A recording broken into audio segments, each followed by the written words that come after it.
दिंडी प्रमुखाला बोलवून ॲम्ब्युलन्स मागवली. पण आता या पदयात्रेमध्ये एकाऐवजी किती 2 रुग्णवाहिका. ही कृपा कुणाची आहे? राष्ट्रसंतांची कृपा आहे.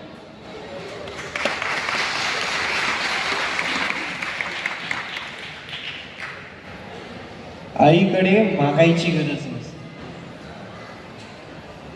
आईकडे कधी काही मागायची गरज नसते. आई स्वतः एवढी अनुभवी असते की आईला कळतं की आपल्या मुलांना काय लागतं, आपल्या मुलाबाळांची गरज काय आहे, हे आईशिवाय कुणाला कळतं. या पदयात्रेमध्ये चालत असताना तुम्हाला जर थोडीही भूक लागली तर रस्त्यामध्ये या वाटेमध्ये कितीतरी दाम्पत्य अन्नदान करत असतात, कितीतरी मंडळी अन्नदान करत असतात. काय कमी आहे?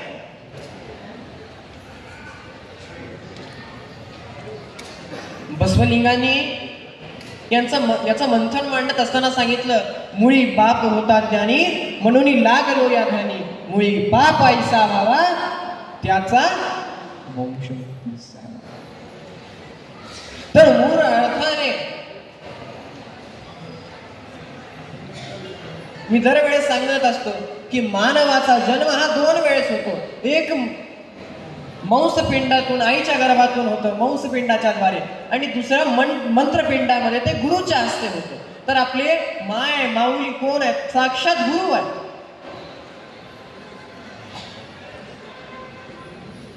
आपल्या गुरुमध्ये ते सामर्थ्य होतं, आपल्या गुरुमध्ये ती ताकद होती, आपल्या गुरुमध्ये ती शक्ती होती, आपल्या गुरुमध्ये ते चैतन्य होतं की त्याचे आपण सर्व शिष्य एवढे भाग्यवान आहोत.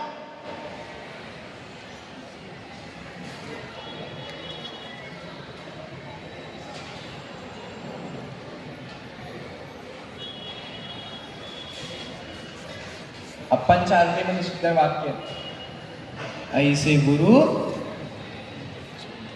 पाठ आहे का नाही? ऐसे गुरु नच मिळती ढूंढू. मी काल सांगितलं कल्प काय आहे. कितीही कल्प गेले तरी असे गुरु भेटणार नाही.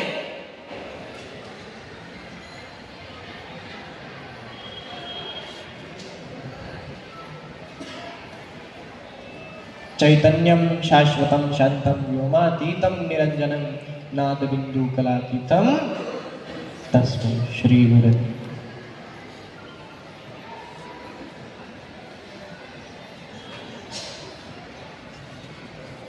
आज धर्म प्रचार करणारे अनेक जण आहेत. आज धर्माचा प्रचार अनेक रूपाने होतो. आता आपण इथे बसलो तर एक वावली आहे कुठली मुंबईची, तिला तिथं बसून ही पदयात्रेबद्दल सूचना मिळत आहे. हा सुद्धा धर्माचा प्रचार आहे. आता आधुनिक युग आलेला आहे. धर्म प्रचार करणारे अनेक जण आहेत, पण कोणीही परिपूर्ण अशा प्रकारचं नाही. आहे का कोणी? पण राष्ट्रसंत अशा प्रकारचे होते त्यांच्यामध्ये एकही कमी नव्हती. अप्पांमध्ये काय नव्हतं हे विचार.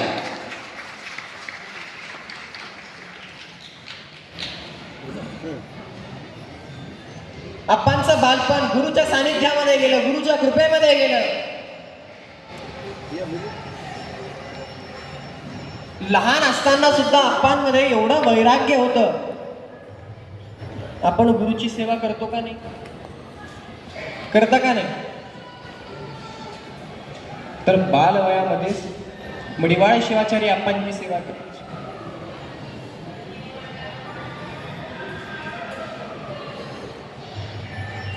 बालपणामध्येच त्यांनी परा अपरा आणि परापरा सिद्ध्या प्राप्त करून घेतल्या. कुणाच्या सानिध्यामध्ये? गुरुच्या सानिध्यामध्ये. अगदी बालवय 13-14 वर्षाचे अप्पा असतील.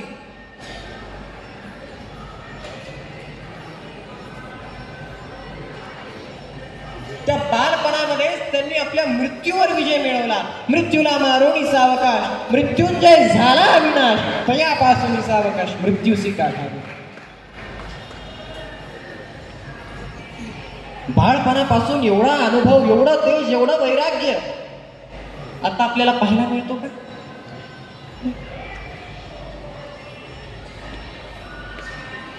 प्रत्येक गोष्टीमध्ये निपुण.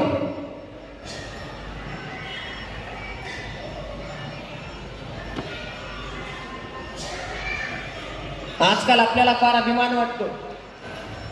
काय आपण एक दोन गोष्टीमध्ये पीएचडी केली की नावाच्या पुढे काय करतो?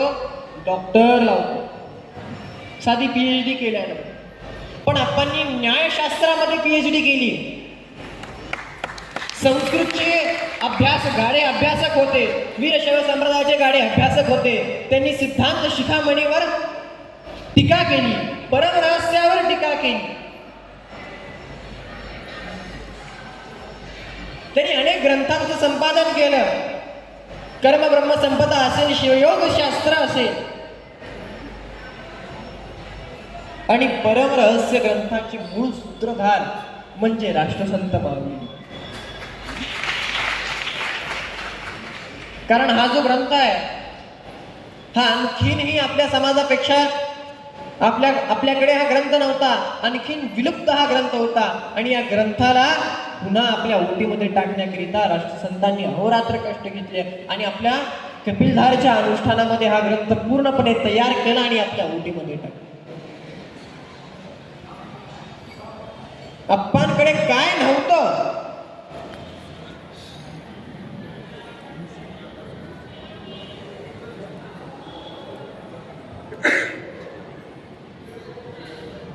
भारताचा स्वातंत्र्याचा काळ होता.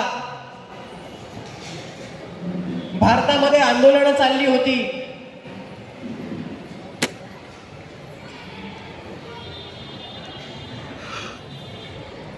नॉन कॉपरेशन मुवमेंट असेल, क्विट इंडिया मुवमेंट असेल, सिव्हिल डिसोबिडियन्स मुवमेंट असेल,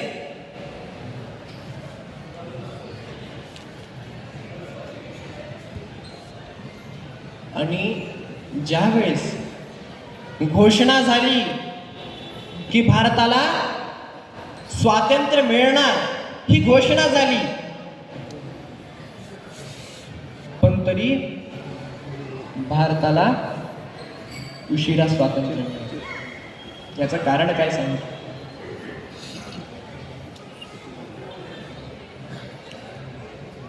भारताच्या स्वातंत्र्याचा लढा सुरू होता, त्यामध्ये संघाचं अगदी महत्वाचं, संघाचा सुद्धा महत्वपूर्ण भाग होता. भारताच्या स्वातंत्र्यामध्ये हिंदू महासभेच्या माध्यमातून भारतातील बांधवांना प्रेरित करण्याचं काम राष्ट्रसंतांनी केलं. आणि वरून अप्पा हे लाहोरच्या युनिव्हर्सिटीमधून डॉक्टरची डिग्री प्राप्त केलेले होते. आणि त्यावेळेस संघाच्या माध्यमातून त्यांनी अनेक अशा कार्यांमध्ये भाग घेतला.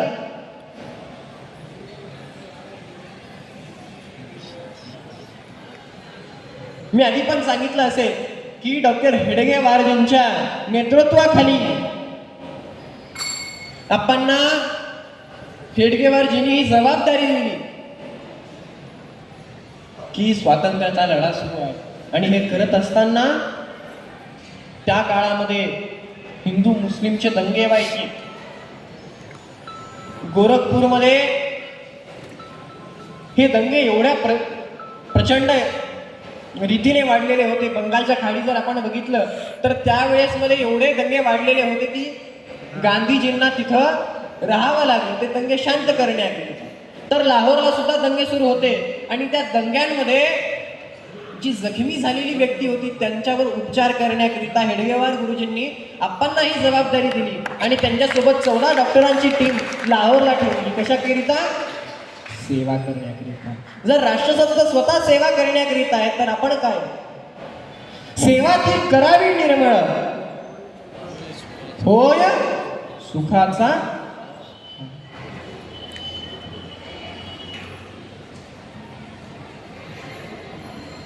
या पदयात्रेमध्ये सुद्धा डॉक्टर लोकांची सेवा आहे बरं का. आजकाल त्यांनाही काही कमी आहे का तुम्हाला डॉक्टर साहेब? पण नाही, सेवा करण्याचा भाव माणसामध्ये. कारण माणूस ज्या वेळेला नम्रतेने झुकतो, जेव्हा माणूस सेवाभाव होतो, तेव्हाच तो खऱ्या अर्थाने शिखरावर पोहोचतो. आधी मंदिर बांधायचं असलं की त्याचा पाया पक्का असावा लागता. संत कृपा झाली इमारत फळाली. म्हणून ही डॉक्टर मंडळी आपले महत्वाचे कामं सोडून पदयात्रेकरूंच्या सेवा करण्याकरिता इथे आलेले आहेत.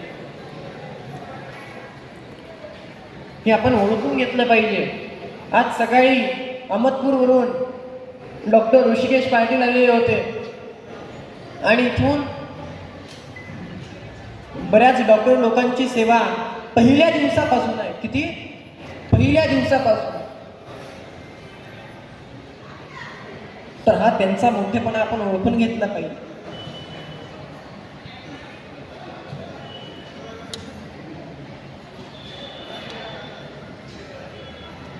जेव्हा संघाच्या कार्याकरिता राष्ट्रसंतांना तुरुंगवास भोगावा लागला,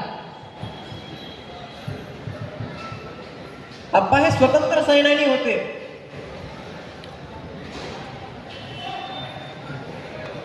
आप्पांना जेव्हा तुरुंगवास भोगण्याचा योग आला, त्यावेळेस सुद्धा त्यांनी आपला धीर सोडलेला नाही. तुरुंगवासातून सुद्धा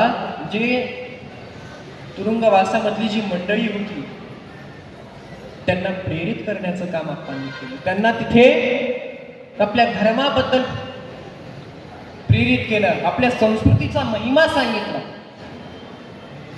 तुरुंगवासामध्ये असताना सुद्धा तुम्हाला सांगतो कितीही बिकट परिस्थिती आली, पण वीरशैवांचा आचार काय? आपल्या वीरशैव धर्मामध्ये अष्टावरणाचं महत्व आहे, इष्टलिंग पूजेचं महत्व आहे, भस्म धारणेचं महत्व आहे, रुद्राक्षाचं महत्व आहे. कितीही विकट परिस्थिती असो, पण आप्पांनी आपला आचार सोडला नाही. आप्पा एवढे महान का होते? आप्पांना बघितल्याबरोबर कितीही थोर विद्वान मंडळी असली तरी आप्पांसमोर कोणाचं काही चालायचं नाही. का? कारण ती ताकद म्हणजे आचाराची आहे.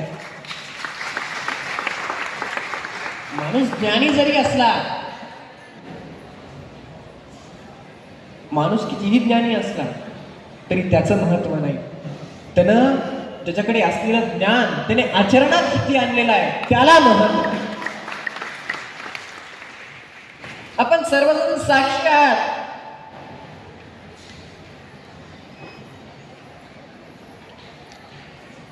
की आप्पांनी इष्टलिंग पूजा केल्याशिवाय एक ग्लास पाणी सुद्धा ग्रहण करत नाही. कारण तेवढी तपस्या, तेवढी कठोरता त्या आप्पांमध्ये होती.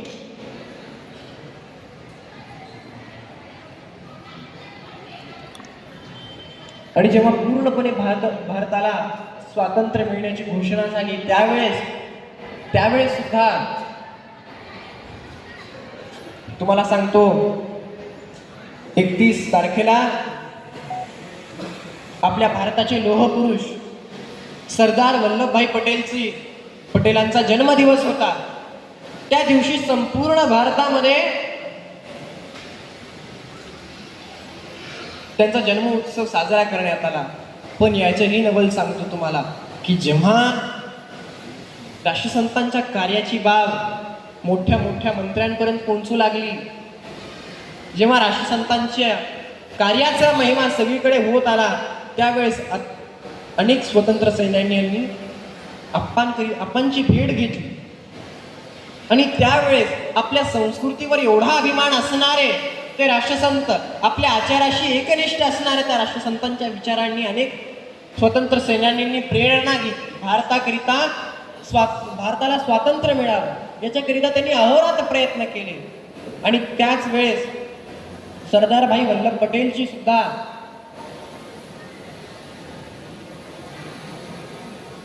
आप्पांची मुलाखत झाली आणि त्यावेळेस सरदार वल्लभभाई पटेल सुद्धा आप्पांपासून प्रेरित झाले. तुम्हाला सांगतो की वास्तविक पाहता आज आपला जो भारत आहे तो एका रेषेमध्ये सरळ आहे का नाही? तर त्याला एकत्रित ठेवण्याचं कार्य म्हणजे पटेल साहेबांनी केलं. आणि राष्ट्रसंतांचा महिमा सांगण्याकरिता तर शब्द पुरे नाहीये. जेव्हा ते मग आपल्या स्वगृही स्वग्रामी परत आले अहमदपूरला, राजूरला, त्यावेळेस त्यांनी बघितलं की जेव्हा आपण बाहेर होतो त्यावेळेस जो आपला धर्म आहे तो फार त्याची परिस्थिती फार बिकट होती. त्यावेळेस त्यांनी सर्व काही सोडून निस्वार्थपणे धर्माच्या आधारे धर्माचा प्रचार करायला सुरुवात केली. आणि तोही प्रचार कसा करावा त्या काळामध्ये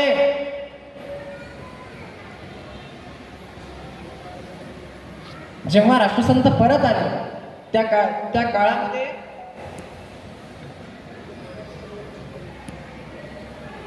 अखंड हरिनाम सप्ताह व्हायचे. ग्रंथराज ज्ञानेश्वरींचं पारायण व्हायचं. आणि तुम्हाला सांगतो जेव्हा मडिवाळ शिवाचार्य कार्यक्रमाला निघायचं तेव्हा आप्पांना सोबत घेऊन जायचं. आणि आप्पांना सोबत घेऊन जात असताना मडिवाळ शिवाचार्य महाराज ज्ञानेश्वरीवर भाष्य करायचे. आणि त्यावेळेस आप्पा मडिवाळ शिवाचार्यांच्या मांडीवर झोपायचे. आणि ते करत असताना आप्पांची एवढी चाणाक्ष बुद्धी की आपण निद्रस्त असताना सुद्धा मडिवाळ शिवाचार्य काय म्हणायचे हे सावध रीतीने आप्पांना सगळं काही करायचं. थोट सावरगावला असे अनेक अनुभव आहेत. थोट सावरगावला मडिवाळ शिवाचार्य गेले होते कार्यक्रमाकरिता. तर आप्पांचा खोडकरपणा सुद्धा बघा. काय आप्पांचा खोडकरपणा सुद्धा बघा. म्हणून बघा भगवान कृष्णाचं महाभारतामध्ये जे त्यांनी अर्जुनाला विराट स्वरूप दाखवलं ते तर पूज्यमान आहेच. पण त्याच्यापेक्षा भगवान कृष्णाला काय म्हणतात? गोपाळ म्हणतात. आणि ते गोपाळ नाव कुठलं आहे? त्यांच्या बाळपणाचं नाव. भगवंताचं जे विराट स्वरूप आहे त्याचं कौतुक तर होतच, पण त्याच्यापेक्षा जास्त भगवंताची जी बाललीला आहे त्याचं वर्णन जास्त होतं का नाही? तर आप्पांचा खोडकरपणा बघा. थोट सावरगावला आप्पा गेल्यानंतर सगळे लोक भ्यायचे आप्पांना. काय महाराजांसोबत येणारं पोरगली या गावाला म्हणायचे मडिवाळ शिवाचार्यांसोबत. आणि त्या काळची परिस्थिती बैलगाडीनं जायचं आणि गेल्यानंतर 1-2 दिवसाचा त्याच गावामध्ये मुक्काम असायचा मडिवाळ शिवाचार्यांचा.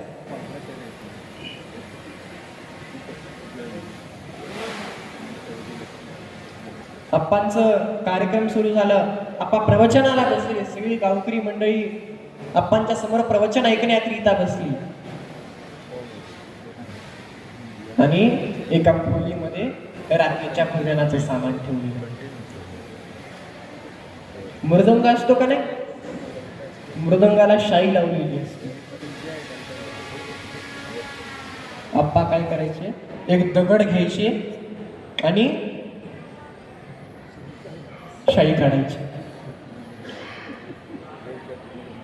शाई निघाली आणि शाई काढल्यानंतर मृदंग वाजतो का?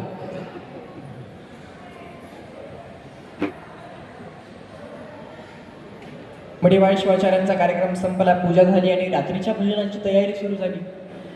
त्यानंतर सगळे बघतात तर काय मृदंगाला शाईच नाही. काय मृदंगाला शाईच नाही, मृदंग वाजवायचा कसा? मग याचा शोध घेत आणि आप्पांचा आगाऊपणा तिथल्या लोकांना माहित होता बरं का. पण हे आगाऊपणा नवीनच होता. मग सगळ्यांना कळालं की महाराजांसोबत आलेल्या एका पोराने हे केलेलं. म्हणून जेव्हा पण आप्पा यायचे त्या गावाला सगळे मृदंग वर टाकून टाकायचे. ज्याप्रमाणे भगवान कृष्ण येत असताना सगळ्या लोणा वर बांधायचे का नाही, तसं सगळे मृदंग वर टाकून टाकायचे. तर सांगण्याचं तात्पर्य काय की संत नेमकं कोण आहे? संत कुणाला म्हणावं? जे रंजले वा गांजले त्यासी म्हणी जो आपुले, तोची संत जाणावा देव तेच. तर राष्ट्रसंतांचा विचार आणि आचार हे साक्षात देव स्वरूप. त्यांच्या आचारामध्ये, त्यांच्या विचारामध्ये आपल्याला सद्विवेक दिसायचा, आपल्याला पुढच्या भविष्याची नेव दिसायची त्यांच्या विचारामध्ये. आणि याच विचाराची नेव आपण आपल्या आचरणात आणावी. तेच विचार आपण पुढच्या भावी पिढींना सांगावे. त्याकरिता आप्पांच्या संपूर्ण चरित्रावर तुम्हाला सांगतो, आप्पांचं चरित्र हे काही साधं सुद्धा नाहीये. आप्पांच्या चरित्राचं वर्णन करणं म्हणजे चैत्र मासामध्ये गारा वेचण्याचं काम आहे.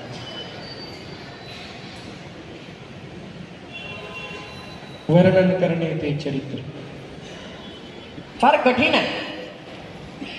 चैत्र मास माहित आहे का तुम्हाला? कोणतं? अगदी उन्हाचं.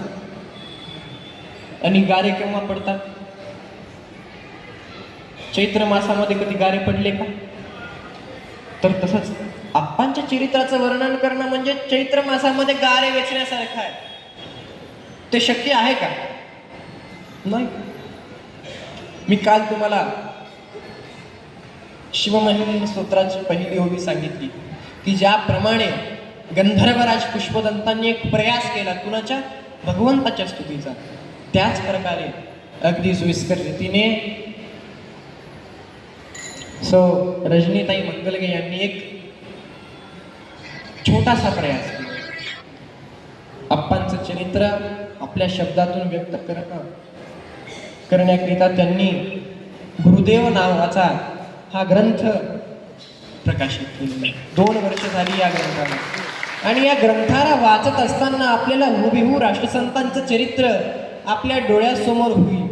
डोळ्यासमोर चालत आहे, राष्ट्रसंत आपल्यासमोर चालत आहेत असा भास हा गुरुदेव ग्रंथ वाचल्यानंतर. कारण हा अनुभव आहे, कारण मी हा ग्रंथ 2-3दा वाचलेला आहे. तुम्हाला कालच चांगली गोष्ट मिळाली की आप्पांवर चित्रपट निघणार आहे. आणि तुम्हाला एवढा आनंद झाला की आज आम्ही बघितलं सकाळच्या सभेमध्ये सगळ्यांची वेशभूषा बदललेली आहे. आम्ही बघितलं की सगळेजण बरोबर चाललेले आहेत.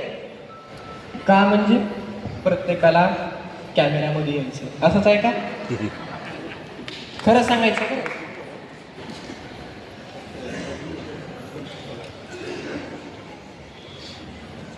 कारण तुमच्या प्रत्येकाची भावना आहे की राष्ट्रसंत कोणाचे आहेत? राष्ट्रसंत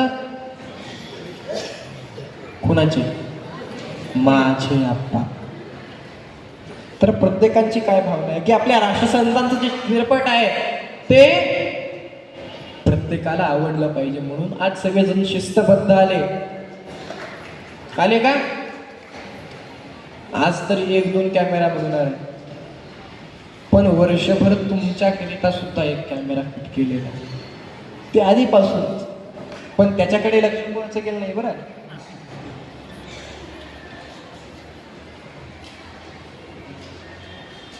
कारण आप्पांचं चरित्र अशा प्रकारचे होतं. बोले जैसा चाले त्याची वंदावी पाव. आप्पा जे बोलायचे ते करायचे, त्यांच्या बोलण्यामध्ये शब्दसिद्धी होती. तुम्हाला सांगतो आप्पामध्ये एवढं सामर्थ्य होतं की कुणाला पुत्र भव म्हणल्यानंतर त्यांना पुत्र व्हायचं. पण संतांनी लोककल्याणाचा श्रेय कधी स्वतःवर घेतलेला नाही. घेतलाय का? कधीही नाही. आपणचं वाक्य होतं, जे काय होईल मनमथ माऊलींच्या कृपेने होईल. वारीला या, पदयात्रेमध्ये सामील व्हा आणि मनमथ माऊलींना साकडा घाला. मनमथ माऊलींना सांगा की आम्हाला हे पाहिजे. आपण साक्षात संत शिरोमणी मनमथ माऊलींचे प्रति अवतार होते, प्रतिरूप होते. ज्याप्रमाणे संत शिरोमणी मनमथ माऊलींचा त्याग होता, त्याच्यापेक्षा दुपटीनं आप्पांचा त्याग होता समाजाकरिता. आणि हा समाज सुधारावा, या समाजाची नीव पक्की राहावी, त्याकरिता राष्ट्रसंतांनी अहोरात्र कष्ट घेतले आणि या कष्टांचे फळ आज आलेले आहे. आणि अशाच प्रकारची ही शिवसंप्रदायाचं वृक्ष अशाच प्रकारे फुलत आणि फुलत राहू, एवढीच राष्ट्रसंतांच्या चरणी घडलेली सेवा समर्पित करून तुमच्यात विराजमान असलेल्या त्या अनंत कोटी ब्रह्मांडाने शिवप्रभूला कोटी कोटी वंदन समर्पित करतो. ओम शांती शांती. आणि एक म्हणायची गोष्ट तुम्हाला सांगतो, या दिंडीमध्ये तरुण फार सक्रिय दिसत आहेत बरं का.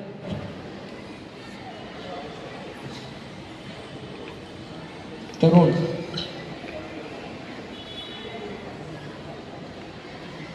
आता वेळ भरपूर झालेला आहे, मला पण कळत आहे. पण आणखीन एक तुम्हाला गोष्ट सांगतो की जेव्हा आम्ही ग्वाल्हेरला गेलो होतो तेव्हा आम्हाला वादविवादाची प्रतियोगिता होती आमची, हिंदी वादविवाद प्रतियोगिता. तर त्याच्यामध्ये आम्हाला विषय मिळाला होता की युवा ही देश का असली संचालक आहे. त्याचं आज प्रतिबिंब मला दिसू लागलं. कारण प्रत्येक गोष्टीमध्ये पदयात्रेमध्ये सक्रिय कोण आहे तर युवा आहे. कार्यक्रम आयोजित करण्यामध्ये सक्रिय कोण आहे तर युवा आहे. आज आपण बघितलं की अशा प्रकारे उत्कृष्ट कार्यक्रम संपन्न झाला आणि याची धुरा कोणावर होती तर सगळ्या तरुण मंडळीवर होती. तर अशाच प्रकारे आपल्या देशचा युवा आपल्या राष्ट्राच्या सेवेकरिता यावा, आपल्या समाजाच्या सेवेकरिता यावा. आणि एवढीच प्रार्थना राष्ट्रसंतांच्या चरणी समर्पित करतो. ओम शांती शांती. संत शिरोमणी मनमथ स्वामी महाराज की जय. आता तरी जोरात म्हणा.